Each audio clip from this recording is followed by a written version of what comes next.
Econim, enjoy na enjoy at sobrang sweet sa Hong Kong Disneyland.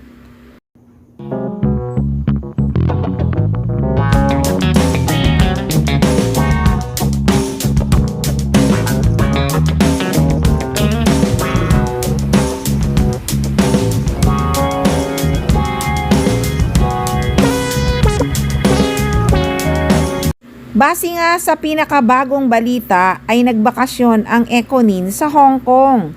Walang opisyal na ulat na sila ay nag-shoot doon ng isang particular na pelikula o serye.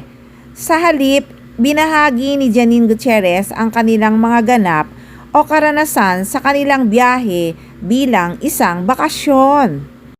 Pero ganun pa man, may naaamoy talaga ang mga fans na may ginagawa ngang trabaho ang Econin sa Hong Kong.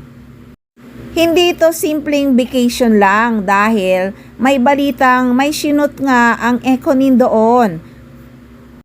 Lalo na nga't kasama ang manager at team ni Eco.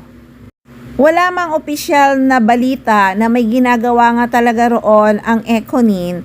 Ang importante, nakakakilig na magkasama ang Econin sa Hong Kong at nag-enjoy talaga sila doon kasama ang team at manager ni Jericho Rosales. Tuwang-tuwa na naman talaga ang mga fans at may paayuda na naman ang Econin. Sa kasalukuyan ay nasa Pilipinas na ang Econin. Nagbahagi din kasi sila ng video na nasa airport na nga sila pabalik ng Manila.